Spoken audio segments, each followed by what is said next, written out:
ସମସ୍ତଙ୍କୁ ମୋର ପ୍ରଣାମ।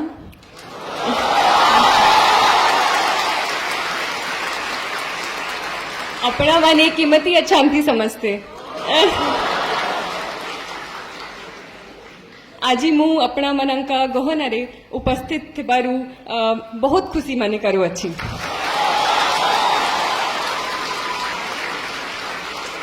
Apologies for the pronunciation errors, if any, but I'm really happy to be amongst all of you today. It's a great honor, and even more so as a student of history, to be present in this historic city of temples, Bhubaneswar, with its proximity to Puri, the home of Lord Jagannath, Bhubaneswar itself being the home of the Lingaraj temple, and not only that, its proximity to the Jain caves of Udaygiri and Khandagiri, the Hathi Gumfa inscription of Kharavela, as well as the Dhauli elephant, the Dhauli rock edict. So it's truly a pleasure to be in this historic land and to be amongst all of you, such excited faces that I'm able to see today. So I'm thankful to Dilip sir, I'm thankful to Vajirao IAS Academy to bring me here and to get an opportunity to interact with all of you. First of all, I'd like to say that all of you are really brave people who have taken on this examination. I've heard that some of you are already preparing for this examination associated with this institution. Some of you are planning to do so. So it's really brave of you to take on this challenge of sitting for what some people call the most competitive examination of the country. Some people even say the most tough examination in the entire world. So I firstly congratulate you for your aims, for your dreams that you've set so high. But at the same time, I'm not going to lie to all of you. I'm not going to paint only a rosy picture. I'll tell you that it's going to be a tough journey. It's not an easy path. There will be ups and downs. There'll be times when you feel like you don't want to study anymore. You feel even if you're studying, you're not getting what you desire. So those things will always be there, as they are in other aspects of life. But at the same time, you must also realize that it's not people who drop in from another planet who tend to achieve their dreams or achieve whatever they want to. It's people like you and me. And before 30th June, even I didn't know that I would be standing here today. So, and I think the beauty of this examination is when you see the diverse nature, the diversity in the results that we also often get. So there are people represented from all over the country, from almost all states of the country. There are people from rural backgrounds, there are people from urban backgrounds, there are people who have gone to the best colleges and universities. At the same time, there are people who have gone to their local government schools in extremely rural backgrounds, having farming backgrounds. So I think more important than anything else in this preparation is this strong will to succeed. And I hope that all of you, with the correct preparation, with the correct strategy, with the correct guidance, as well as, of course, your hard work, your self-discipline, I'm sure that all of you will achieve your dreams someday. For some of you, it may be the civil services examination. But even if you don't manage to crack this examination, or even if you have something else in mind, even if something else excites you or is your passion, I hope that all of you achieve your dreams. So before anything else, I'd like to say all the very best for all your future endeavors.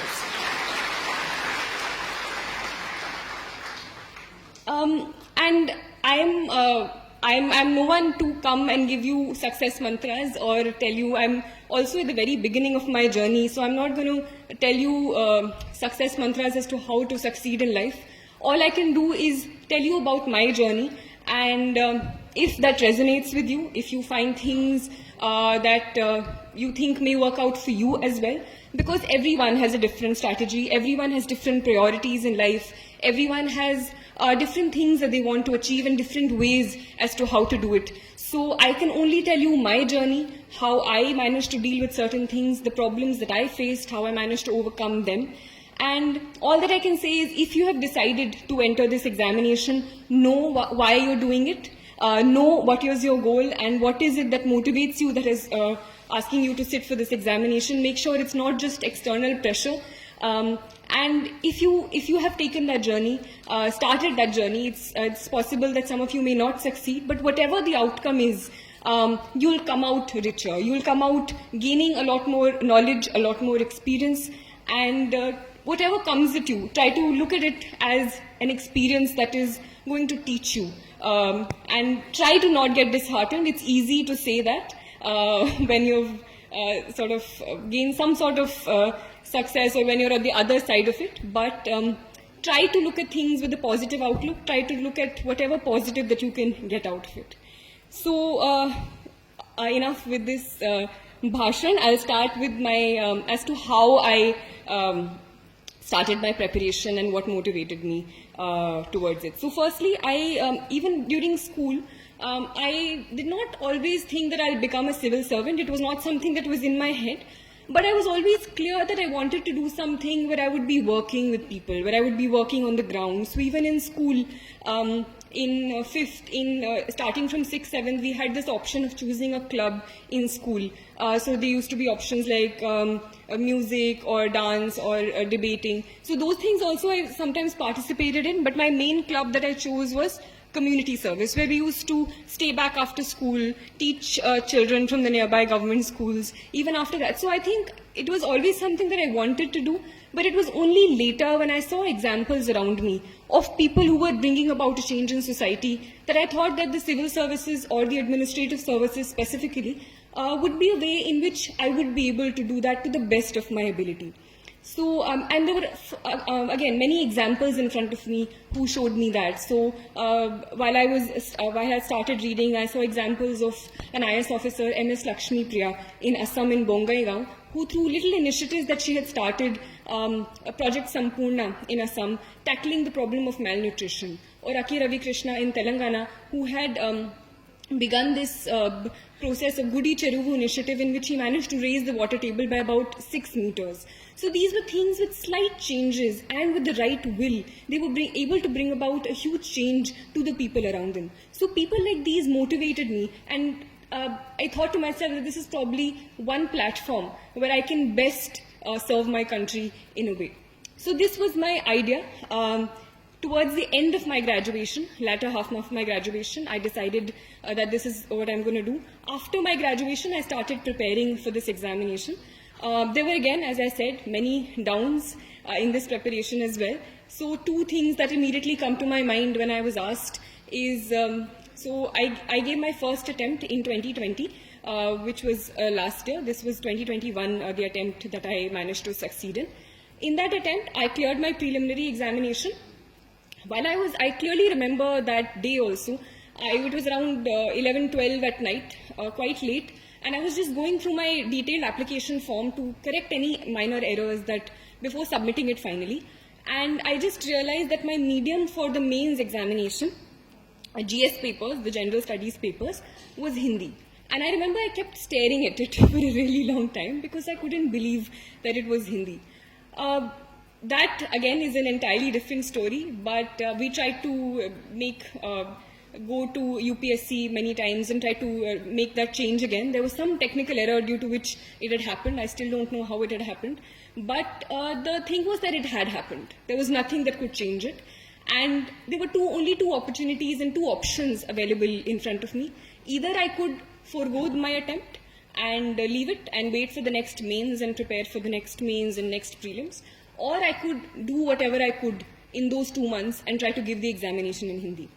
And I chose the latter. I think at that time, even for a second, I think it did not occur to me that I could somehow leave it. And I think I'm no one to preach, but I'd just like to say that anything that life gives you, I think it's always a good idea to take it for the positive. And it's often said that life is 20% what is given to you and 80% of what you make of it or what you see it as. So I probably saw it as another opportunity to learn Hindi better or learn my language better.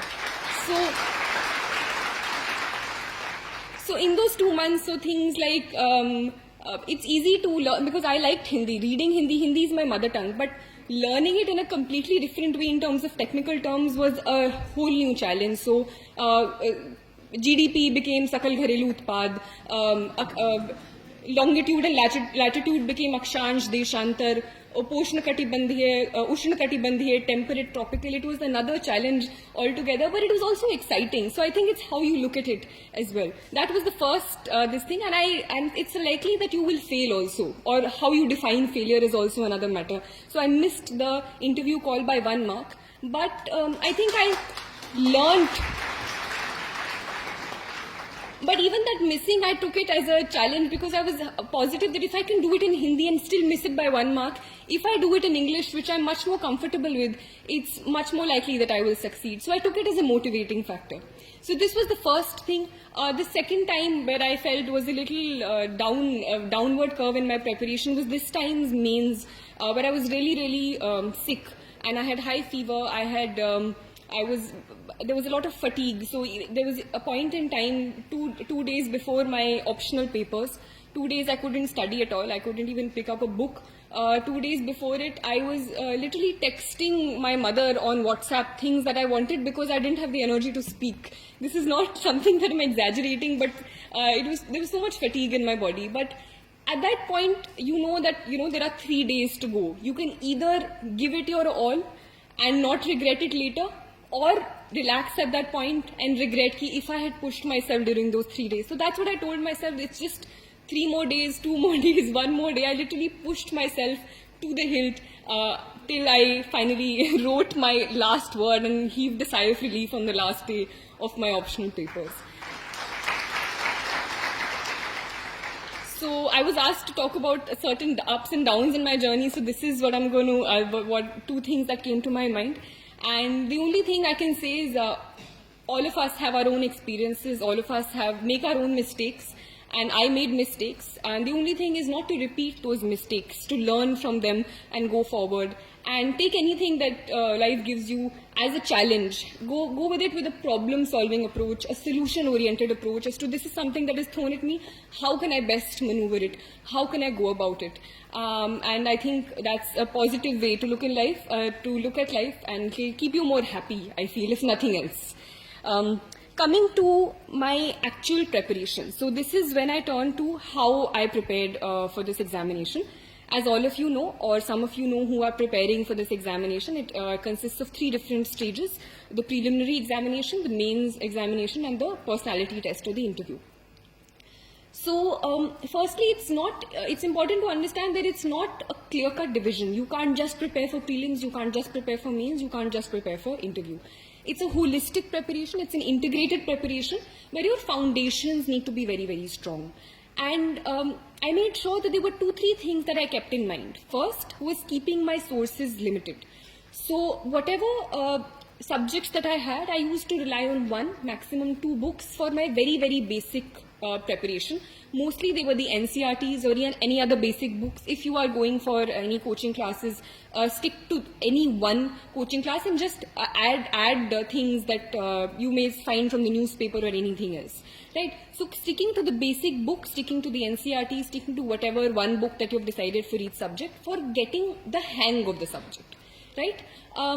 Apart from that, being very true to the syllabus, and this becomes even more important in the mains examination, because one thing about this examination is that there's too much to read. There's a overabundance of information, there is overabundance of material in the market, there is overabundance of help that is given to you, there is overabundance of advice that is given to you. Every other person will come and start giving you advice about, this is what you should do, this is what you should do.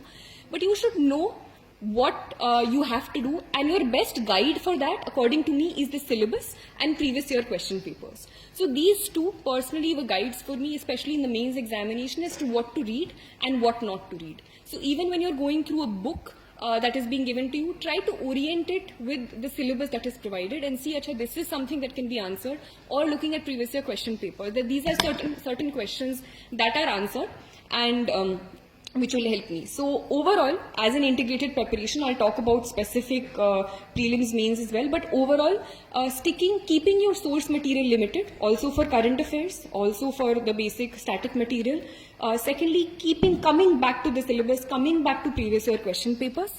And thirdly, of course, is revision. So whatever you do, it's even if it's the topper, even if it's someone who gets really high marks, The first time you read anything, the next time you come at it, it will be as if you've never read it before in your life. And this is something that all of us, everyone who has started preparing, has gone through. So make sure that you go back to it. Keep on going back to it rather than spreading your preparation wide. Rather than, reading 5 books for the same topic, read one book but read it 5 times or read it 3 times until you completely imbibe it. Right? This is overall for integrated preparation. Specifically for the 3 stages, there are certain slight tweaks to this preparation that you start making. So after you're done with your basic books, I'll talk about prelims specifically.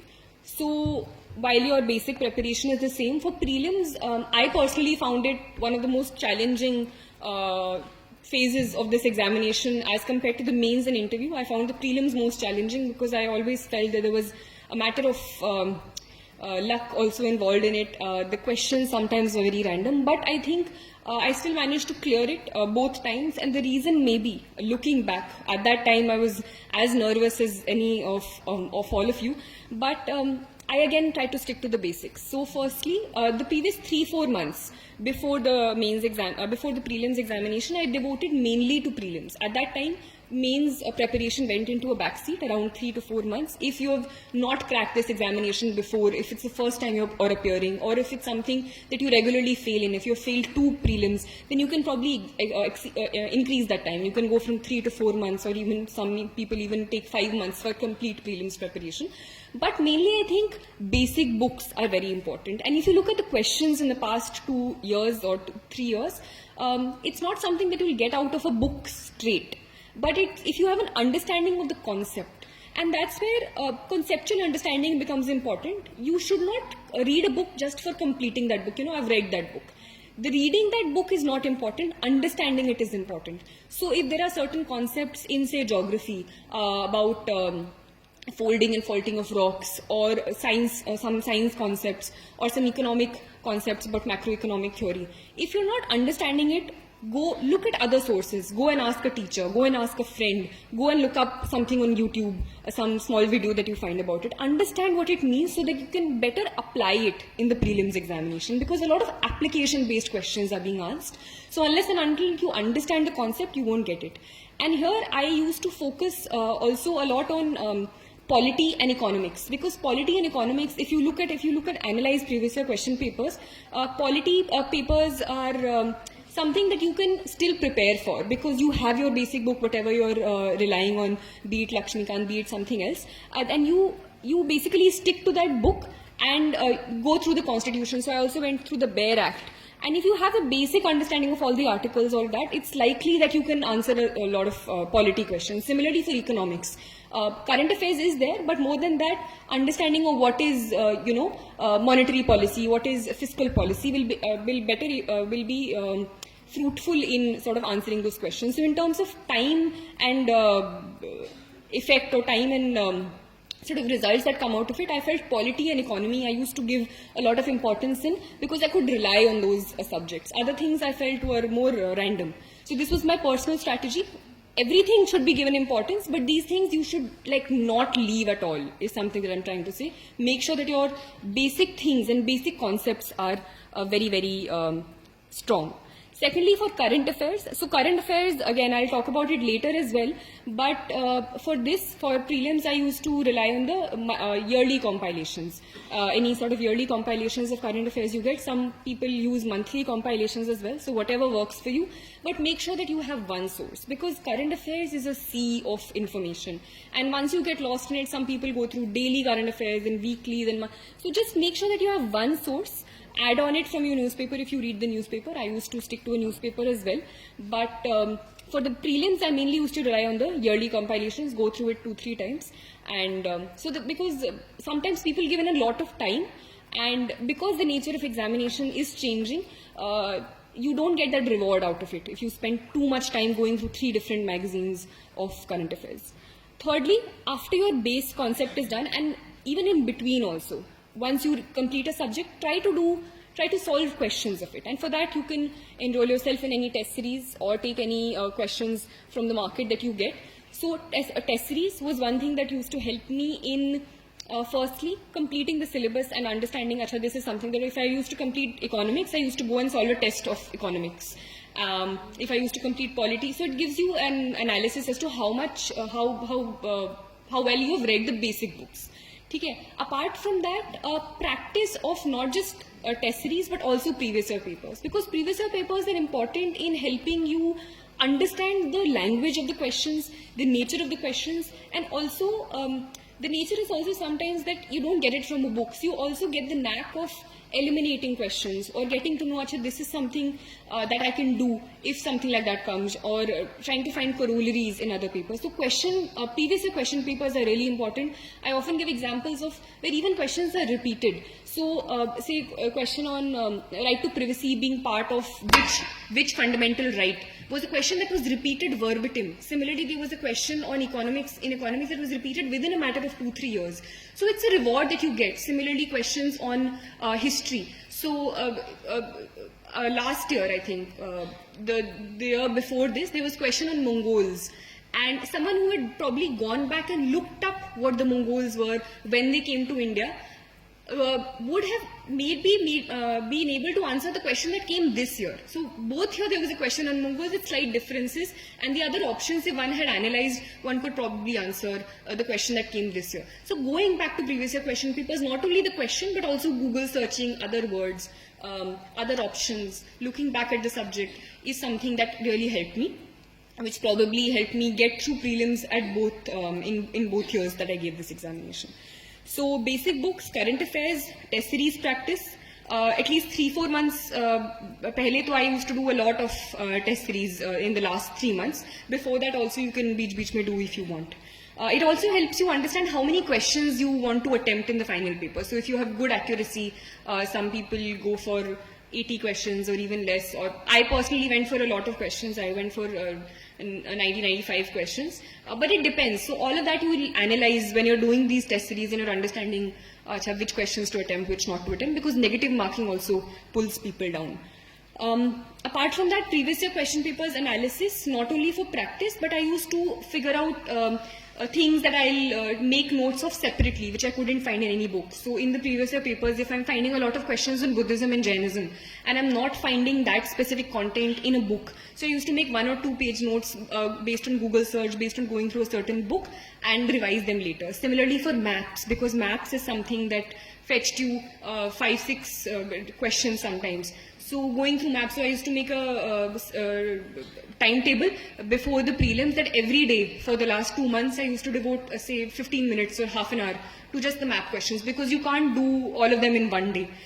So just looking at a certain continent's map or going through certain videos that you find on YouTube, anything like that. So these are things that you have to figure out by analyzing, and these are things that no one will specifically tell you also. You will have to do this hard work yourself. Sometimes you just rely on acha toppers, notes are there, toppers, this thing is there, we'll just go and use it. That process of going through it yourself is also important. Even if you're taking toppers notes, so I used to take sometimes look at toppers answer copies or take toppers notes from certain sources, but making that your own as well. Going through that, adding stuff on your own, regularly revising it until you make it your own is also important. Okay, similarly for CSAT, for indexes, schemes, I used to make certain things, certain parts of the day which required regular revision. So I used to do that, devote 10-15 minutes every day, rather than, sitting one day entirely where it doesn't all go into your head. So whatever works for you, try to make a timetable that works for you, try to make a schedule that works for you, rather than blindly aping the person next to you, or getting, rattled that, this person is doing this book, it looks better, maybe he knows more or she knows more. Have faith in yourself, have faith. Firstly, strategize, and once you strategize, have faith in whatever path you're following by making slight changes that you find necessary. So this was my prelims preparation. Next comes mains, and within mains I'll talk about 2 main things as separate topics as well. 2 things which were important for me. One is answer writing, the second is note making. So for answer writing, I think there are a lot of things that are important, and I managed to get decent marks in my GS papers and my optional as well. And I felt one reason for that was also, looking back again I can say, is answer writing. I used to practice answer writing, and not just practice it, but analyze how I've written those answers and build up on them later as well.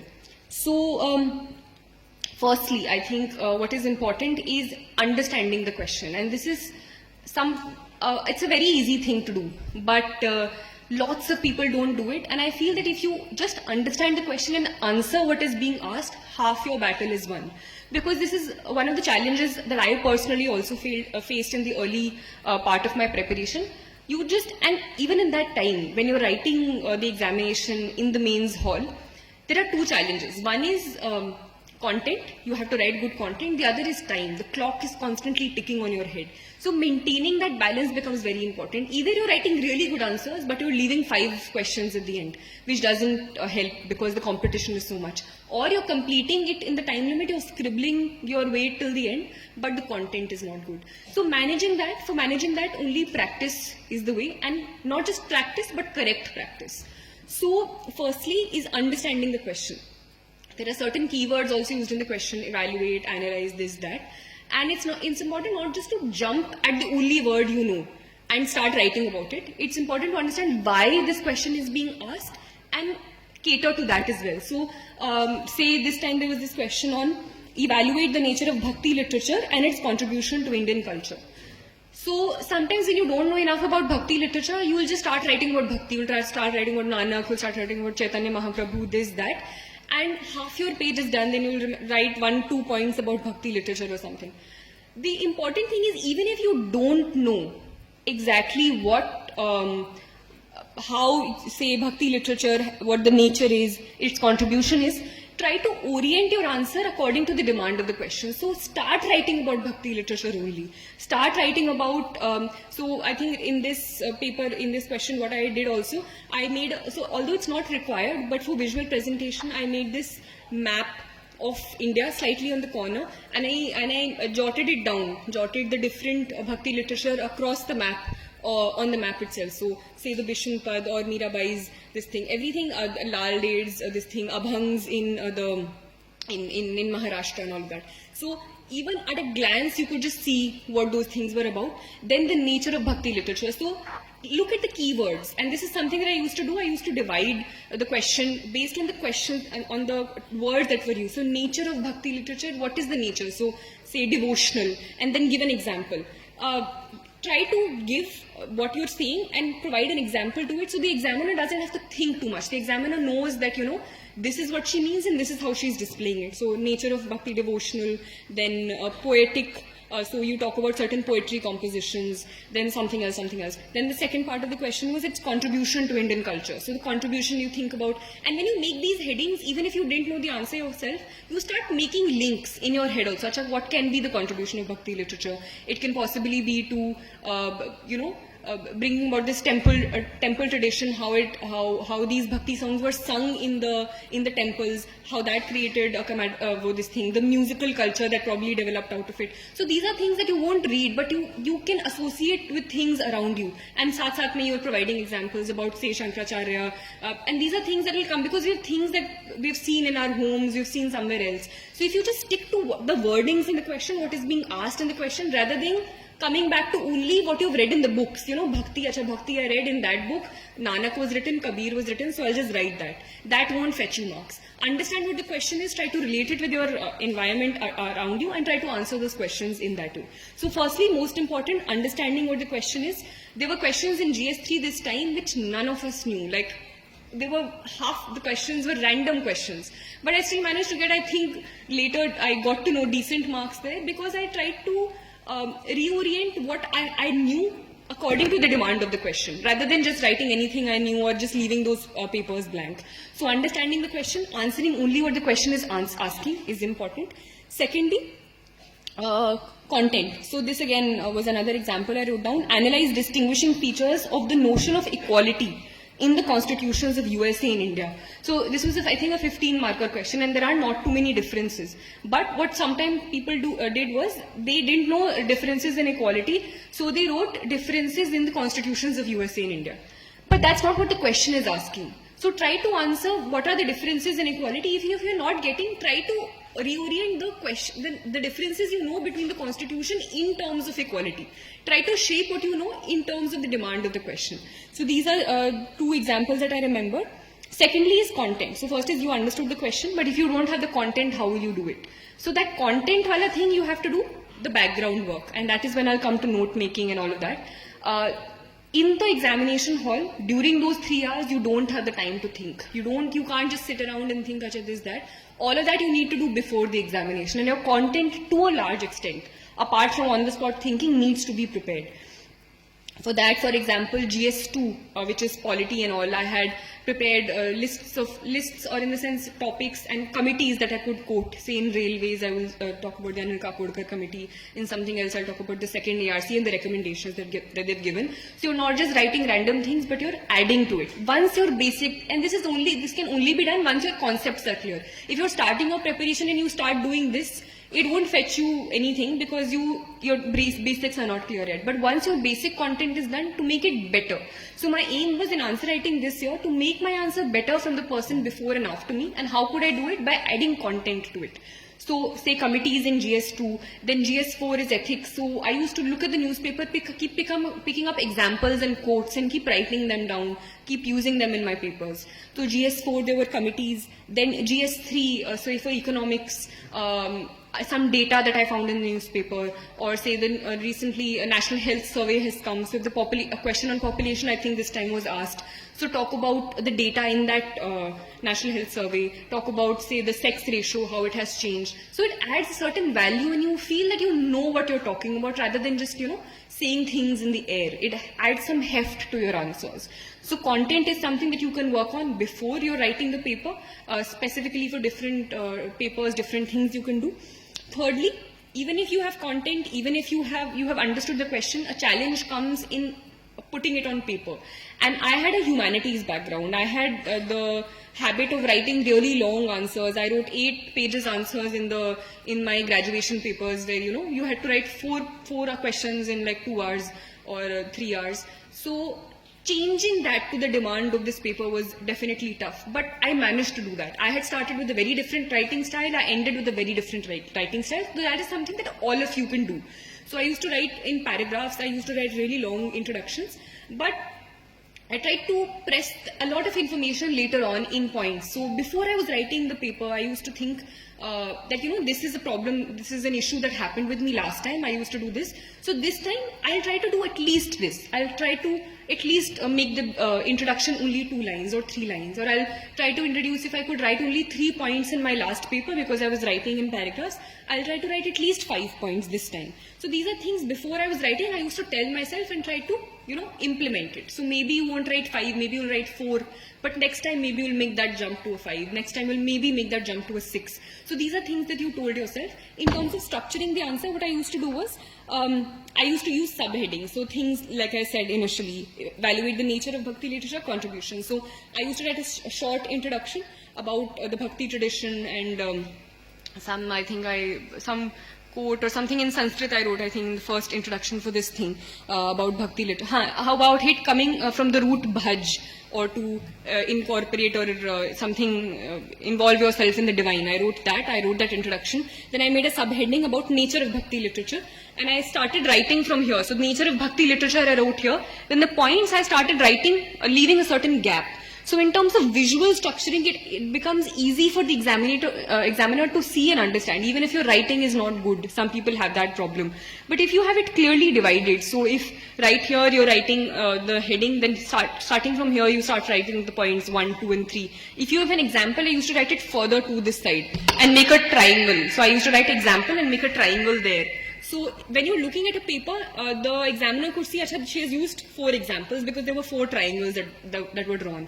So this structuring is something that you'll get over a period of time. I also looked at other toppers' copies. I incorporated whatever I saw in it. So using subheadings, underlining, starting writing in points. So you need not write very long sentences. You can skip out the a and the sometimes. Not that the person shouldn't understand only what you're writing, but you can leave out certain things. You can just write the basic terms. So points is something that I used. Subheadings, underlining. In terms of visual structuring, I talked about spacing. So spacing was something that I used. Maps, which I talked about in the first paper. Similarly, for geography. And these are things that you can't do in the paper because you can't think that much. So practice the India maps, practice the world maps. That is something that I used to do. And say for geography, I had 2 pages. I just went through all the NCRTs, picked up all the diagrams that I could use and drew them on 2 pages. Similarly for economics, I was just going through the monthly magazines or yearly magazines or any other source that I found and just drew the, charts or flow charts that I could draw. So there was this chart on financial inclusion, and I knew that if a question on financial inclusion came by chance, I could draw it and it could add some sort of value to my answer. So these are things that you drew before, and then before the examination you just went through them. Ki, Achha, this is something that I can draw. Towards the end, this is what you do. You focus on the committees, you focus on the examples, you focus on these diagrams. So these are things that you can directly reproduce in the paper if the question comes. Don't just do it just for the heck of it. Sometimes people do that also. Randomly they're doing diagrams, randomly they're drawing charts. You need to do it only so that it makes your answer better. Don't unnecessarily bombard your things with these visual things, but if it's making your answer better, definitely do it, because it adds some sort of diversity from the paper before and after you. And all of this is done, but more than that, it's practice. You can just do this one day and not do it later, and it will be of no effect at all. So this is something that you need to do on a regular basis. Every day when you're looking at the newspaper, you need to pick up examples. Every day when you're looking, every day when you're writing, you need to come back to the notes that you've made.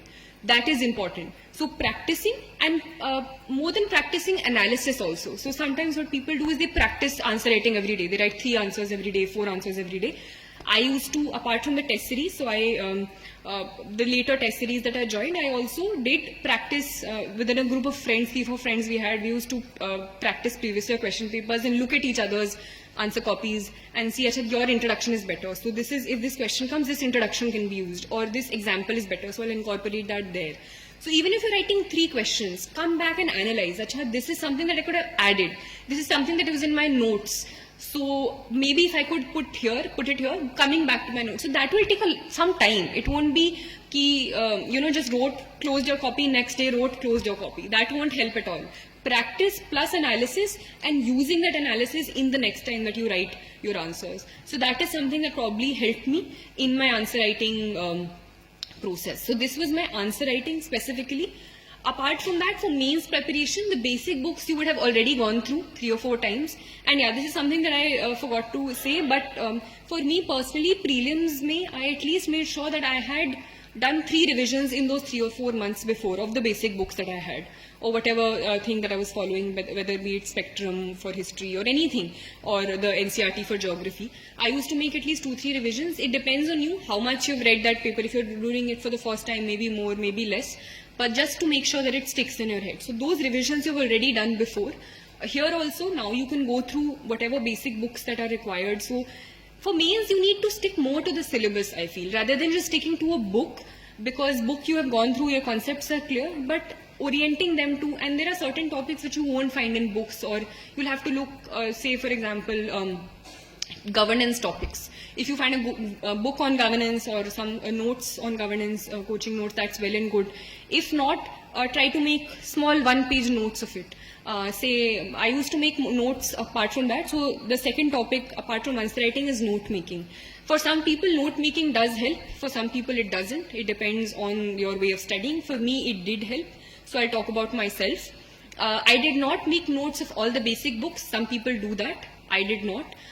Sometimes, for example, for geography, if I'm going through it, there's certain data about, say, crops, their percentage in world crops and Indian crops. So I used to make a small chart towards the end of the chapter itself, and agar end mein revision karna hota tha, so I used to go through that. But mostly, I did not make notes of the basic books, because I thought they were well enough, they were like compact enough, and I used to just underline things that I thought were important when I was doing revision. But for certain topics in the syllabus, which I felt I could not find information elsewhere, if I thought there were certain current affair topics in the news, in the newspaper, which are going on for a really long time, say the farmer bills, if it's going on for a really long time, I'll make 1 or 2 pages notes out of it, so I can use it, say, in agriculture, or if I find, say, an article on fertilizer policy in the newspaper. So I used to not make notes of newspaper per se. Some people make copious everyday notes of the newspaper. I did not find that helpful, because at the end you have like a huge this thing of newspaper, it takes a lot of time in the day. So I did not find that helpful. Some people do. But I used to just pick up things that I found in the newspaper which were important according to the syllabus. So fertilizer policy, I know, can come in the agriculture part of GS3. So that awareness of the syllabus, that familiarity with the syllabus you need to build over a period of time and make notes according to that. So that fertilizer thing that I made, then I used to leave some space on the side. So if I find anything else, I'll keep on adding that later. Similarly for, say, cybercrime or so cybercrime or something like that was in the syllabus clearly mentioned. So for that I had made 1 or 2 pages notes. Any example that I found of, say, some attack that happened here, some red dot network attack happened there, or Estonia mein there was this cyber attack. Those things I used to keep on adding and then use them in my answers. So these things like enhance your answers a bit. Some other people are just writing whatever notes that they found or whatever book that they use. But when you see examples of, say, US mein ye wala attack happened, shadow network ye ho gaya, ya Pegasus attack ye ho gaya, so it adds some newness, and the examiner thinks that she knows what's happening and she can make these links. So these additions I used to keep on making from the newspaper, apart from making my main notes that I used to do according to the syllabus, according to any topic that was in the news. Why is note making important according to me? And that is the way you should make those notes, because sometimes what people do is कि notes बनाने हैं, किसी ने बोला है कि notes बनाने, it's important. So I'll make notes, and those notes don't serve any purpose because it's more or less you're repeating and you're copying whatever was in the book. You just literally remove a few words and you write them in your own words, or you write them by removing a and the. So that doesn't help at all, because you should understand why you're making them. There's a purpose to the note making. So firstly, according to me, it's to try out or take out the important stuff, or what is important. So you're removing what is not important and what is of most importance in using it. So the notes, the next time you make, like if it's 100 words, it should come down to at least 40 or 50. Otherwise, there's no point to making it, or even less if you can. The smaller they are, and if you can understand it. Understanding should also be there. It's not as if कि अगली बार आप पढ़ो आपको समझ नहीं आ रहा आपने क्या लिखा है because इतना छोटा कर दिया. But you should understand. It should be for yourself. So prying out the important information, collating important information. Because say if it's a topic in the syllabus, it's possible that you can find good information from 2 sources. So sometimes I used to make notes collating those 2 sources. Or if it's a topic in the syllabus, I used to do a Google search, find 4 or 5 sites and just take out important bits, important examples and make one information. So taking out important stuff, so reducing it. Secondly, collating information from a couple of sources, keep on adding to it. Some people used to make online notes, that you can also do. I used to find it more comfortable writing. So that was my personal preference. It's sometimes easier to make online notes because it can be easily edited. So that is also something you can do on Evernote or anything, or anything on your laptop also you can make. Thirdly, revising revising ke liye it's important, because immediately before this examination, and it especially helped me for my optional, because optional history was very, very vast. I could not possibly have gone through all the books before my examination, so I used to make notes. Those notes itself are also pretty big, because even after condensing, the syllabus was that vast, but it helps you for revision, because in the end you can only look at those notes, so it needs to be short. So for revision, for collation, and for highlighting important stuff and gradually reducing it. So sometimes people make notes 2 times. Firstly notes, and then notes of notes to even shorten it towards the end for extremely last minute revision, just keywords. So that is something that you can do. Which books and which areas you're making notes of, you need to decide. No one else will tell you according to your needs. Secondly, they need to be crisp, I've already told you. And thirdly, they need to be oriented to the syllabus. Don't write random stuff, they need to be oriented to the syllabus. So these were 2 things which are, I thought, mainly important for mains. Thirdly, a thing which helped me, apart from mains, answer writing and note making, was looking at toppers copies. Because apart from the whatever test series you'll enroll yourself in, whatever feedback you will give, that is also important. You'll incorporate the next time you write tests. But thirdly, toppers copies help you in understanding what possibly got those people those marks. Right? So it's possible that you may not like one person's copies or another person's copies, but out of a group of 5 or 6 that you can explore, there'll be 2 or 3 things that you can incorporate. And sometimes people don't understand what's going wrong. People are giving attempts after attempts, they're not getting good marks. And that's because mainly keep on sticking to the things that got them those marks. So it's important to get out of that cocoon, look at what other people are doing, and possibly learn from anything that is being given to you. So in that way, toppers copies of certain subjects, of certain examples that I used to find in ethics copies, I used to, a quote I found, so I used to use that. An example I found somewhere else, I used to use that. Structuring of answers, those things also, I think you can, they're all easily available. You can go through them and add to your answers in any way. Next, preparation for current affairs. So this is again a question that is regularly asked. How do you prepare for current affairs? There's too much to do. I personally relied mainly on the newspaper. So the newspaper was my companion throughout the entire preparation, and I personally felt it helped me a lot. Some people do not so rigorously rely on the paper, they use other avenues. But I personally relied on the newspaper. It helped me a lot for my mains preparation. It helped me, I think, in a subconscious way for my prelims preparation also, because there are concepts, things that you're constantly reading which go in the back of your head. I did not make notes for it for prelims, but I made notes for it, as I had already told you, for my mains. Examination, topic-based, syllabus-based notes. So I just like to say that get into the habit of reading the paper. It will help you in some way or the other. And as we'll talk about later about the interview preparation as well, that at that point you can't neglect the newspaper at all. Sometimes you have to rely on more than one newspaper to get opinions, but it's better to get into the habit of reading the newspaper, because sometimes in the monthly compilations or yearly compilations you get the facts, but you are not able to get into the bottom of it. You don't get opinions as such, or an analysis, which sometimes I think you get from newspaper editorials or any other article that you find on specific issues. So try to get into the habit. If you're not able to understand it, take help of someone initially, and it's very natural. Initially people take 2 hours, 3 hours to go through the Hindu, go through the Indian Express. So it's absolutely fine. Take that time, but over a time cultivate a habit of reading only the important parts. You can leave out the political bits for the preparation, you can leave out certain other things, and if you orient yourself to the syllabus, you'll understand what to read and what not to read. So the newspaper I used to follow, I used to keep adding to it, adding examples, adding notes to my mains notes that I was making. Secondly, my other source for current affairs was the yearly compilations, which I used mainly for the prelims. For the mains, what I used to do was, apart from my mains notes, I used to just go through indexes of the magazines sometimes and just add. So any sort of magazine that you're using, there are too many available. So any magazine that you're using, I used to just look at the index. Anything which was missing in my notes, I used to use that. So use it according to how you want to. So yearly compilations for prelims, and thirdly, my notes. So my notes I used to make, and we had made a certain group also, a self-study group, 3-4 people. We used to divide certain topics, make notes of them, and use them towards the end.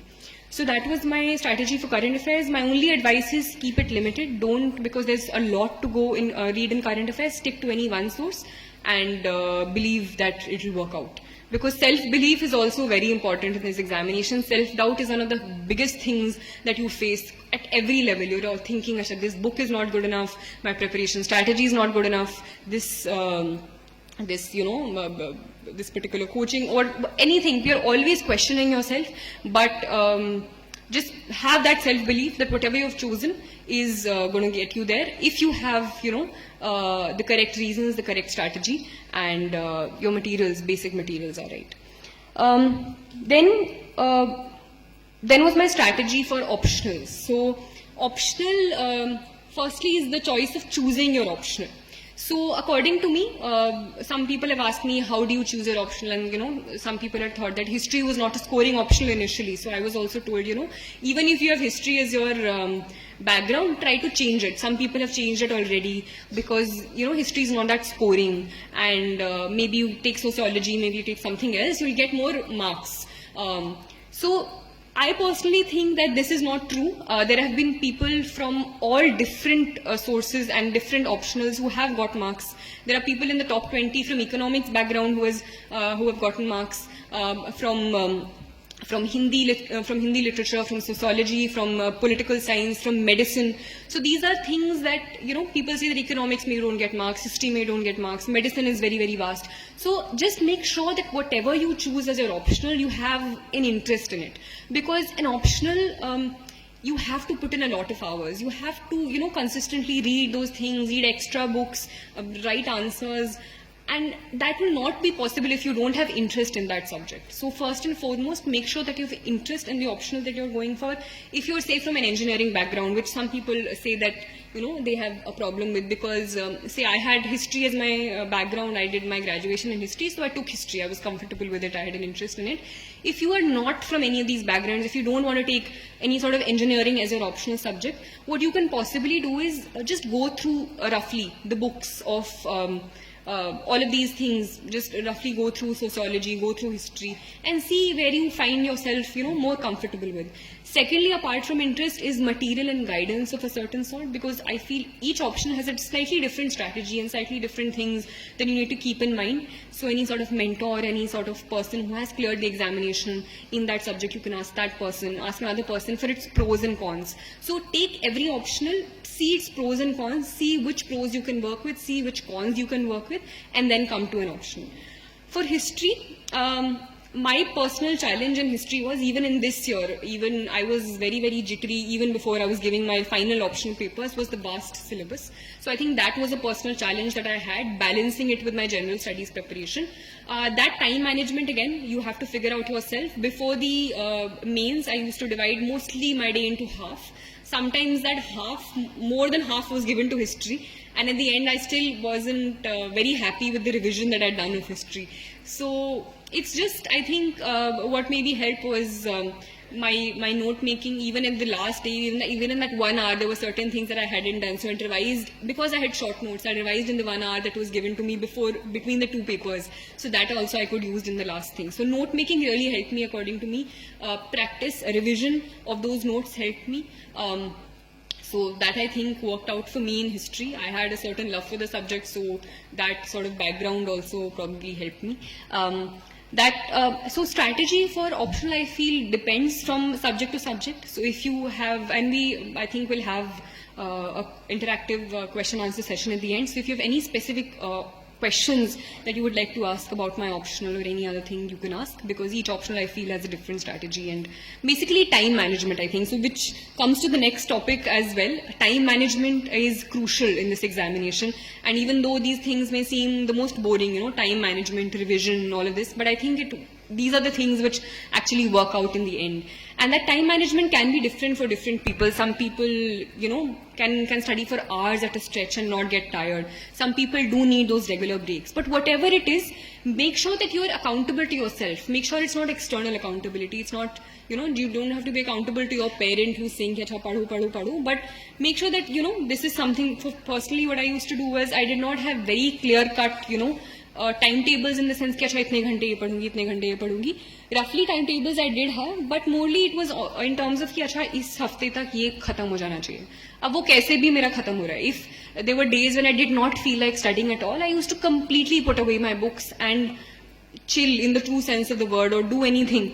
But when I used to study, I used to do it with my, literally tan and man, and not think about anything else. So those things, those ways of studying, you need to figure out yourself.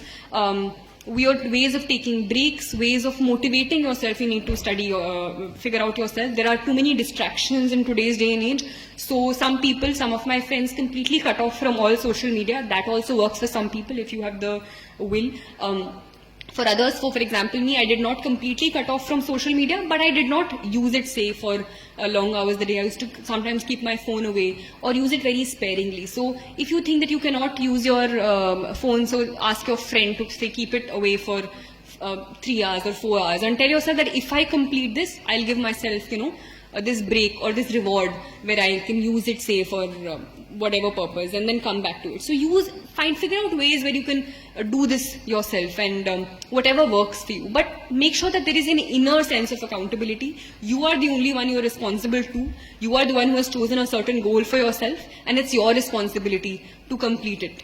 So that is something that must be kept in mind in terms of time management. But time management is important. You cannot ignore it. You need to know when to complete the syllabus, when you'll start preparing for your answer writing, when you'll start preparing for mains, when you'll start preparing for prelims. So 3-4 months before, I used to stop preparing for mains before my prelims examination. Before that, initially, after my prelims examination, the early few days I used to keep for ethics. Then I used to start preparing my optional strategy. So those things that I think you have to figure out yourself according to how you work and how well you can balance things. And revision again. Revision is important at all stages of the examination, be it prelims, be it mains. Then I think thirdly, we've talked about prelims, we've talked about mains, we've talked about optionals. Now we come to the interview part of the preparation. And I think it's still a faraway thing because I believe that some of you and most of you have started beginning your preparation or are thinking of beginning it.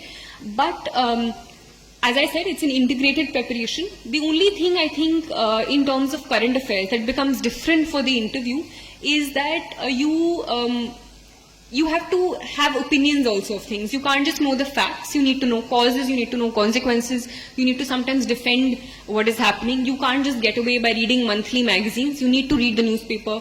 You can look at, so in terms of opinion formation, some things that I would suggest, some people have a problem talking or feel that, you know stuff, but you can't say it out loud in a group of people. Some people are shy.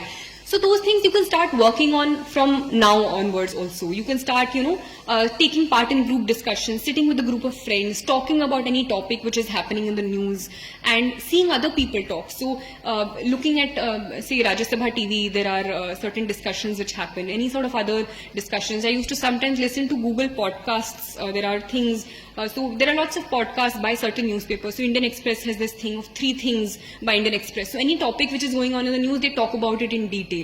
So listening to these things, having those discussions with a group, so you get out of this inhibition of not wanting to speak. And don't be afraid of saying out the wrong things, because among friends, this is the only place you can, or among, say, teachers, this is the only place you can where you can correct yourself. So even if it's far away, these are things that you can start doing. It will even help you develop your personality in the long run. So start having these group discussions. If you think that you feel shy speaking, try to talk in front of a mirror. Some people are advised to do that if they are not comfortable doing that.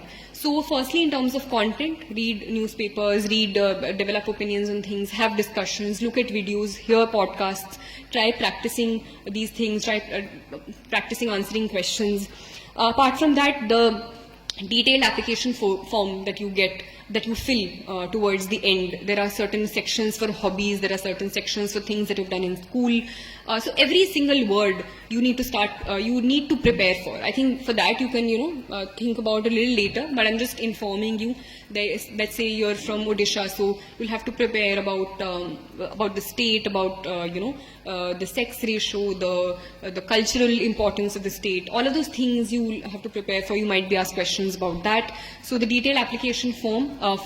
In terms of hobbies, some people are asked, how do you develop hobbies, or, can you make up hobbies? So I would suggest that don't make up hobbies only for the application form.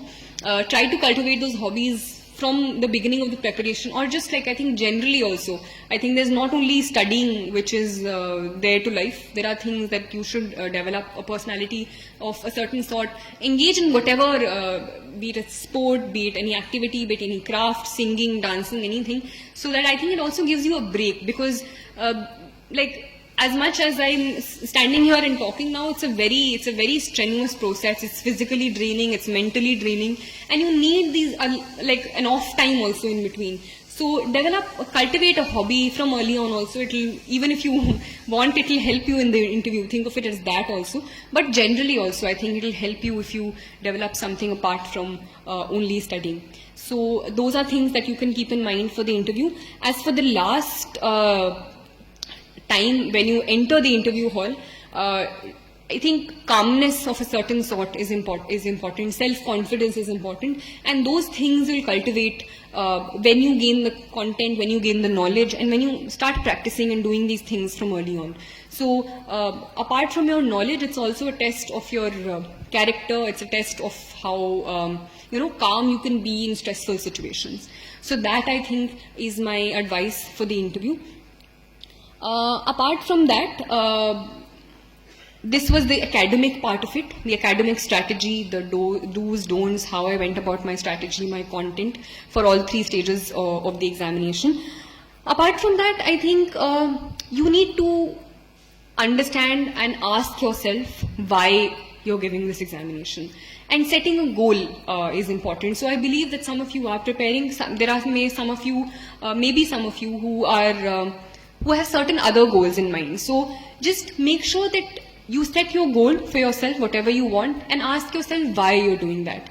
Because that is something which will sustain you throughout the preparation. And motivation is something that you have a dearth of at times. The results have come or something happens, everyone is pumped up, you think, I'm going to get a top 10 rank, I'm going to get a top 20 rank. 1 month goes away and that motivation goes down. So that motivation should be internal. You should know why you're doing it, because when there are those down times, when you're down in the dumps, when you're questioning yourself, you need to come back to why you started in the first place. So that, I think, is the first and foremost, most important thing, that inner motivation, why you're doing it. You need to be very, very clear. If you're not doing it for the right reasons, it's probably good to step back.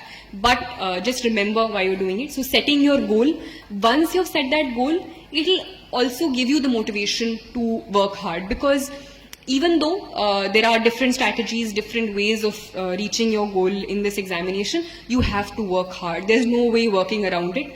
Whether you're doing it by slogging 18 hours a day, whether you're doing it by doing 8 hours a day but doing it consistently, you have to work hard. There's no easy way out of it. It is a very, very tough examination. Let me not mince words. It's a very highly competitive space as well.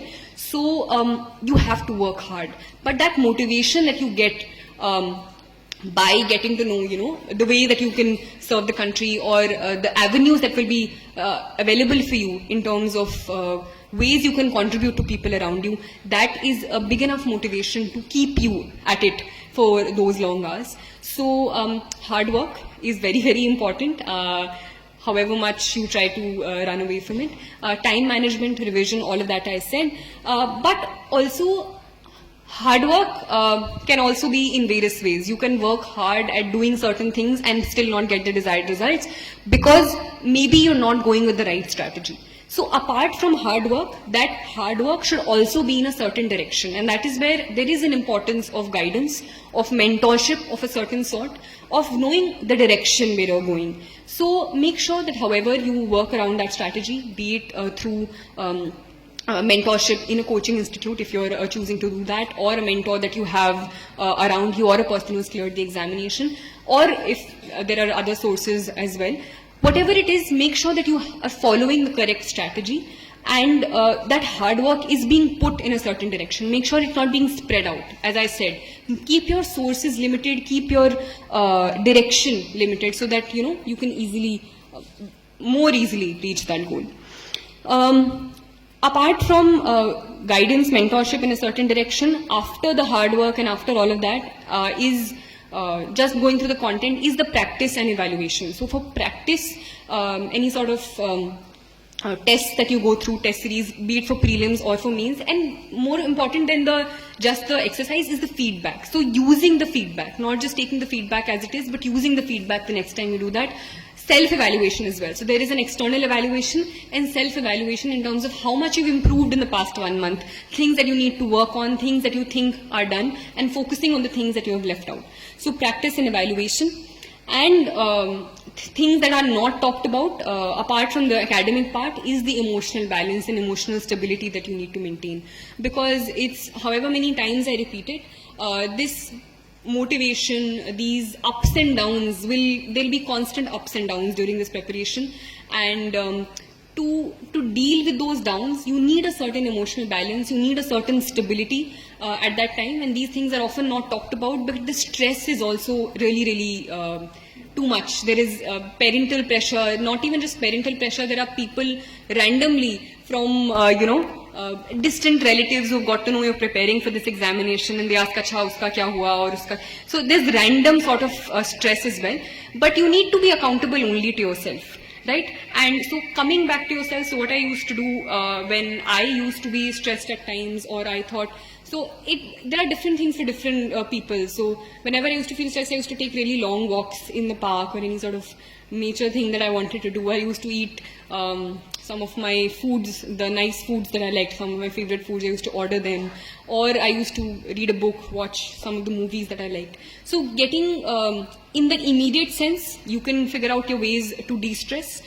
In the long term, I think you need a positive environment around you. So a positive group of friends sometimes helps to push you, even if you're coming down. So I was lucky in that sense. Thirdly, obviously, your parents are a great source of support. So for me, I was lucky enough in that regard as well, where that positive push was always being put. I was never made to feel that pressure of not performing or not doing well enough. But even people who do not have that sort of support, people who are living completely alone, who do not have the positive environment of friends or parents around them, try to look inwards. It's easier said than done, but try to look inwards, try to understand what you're doing, figure out ways of de-stressing, whatever it is. Try to understand what your priorities are in life, how you can, try to achieve them. So those are things, and I think most importantly, I feel what gives you an inner sense of satisfaction is giving your 100%. And let's not mince words, the success rate in this examination is very less. So there are a lot of you and lots of people who give this examination who will not succeed in this examination. But that does not mean that you do not succeed in life, because there are various other avenues in which you can give back to society. I have friends who have exhausted all of their attempts, but are doing very, very well in other aspects of their life. So as long as your goal is set in terms of what you want to do, there are various ways in which you can serve people around you. Make sure that if you've chosen to give this examination and it's something that you want to do, make sure that you give your 100%. So at the end, there'll be no regrets. Even if I did not clear this examination this time, I would definitely have been sad, I would definitely have been heartbroken, but at the same time, I would have been content with myself that I did all that I could.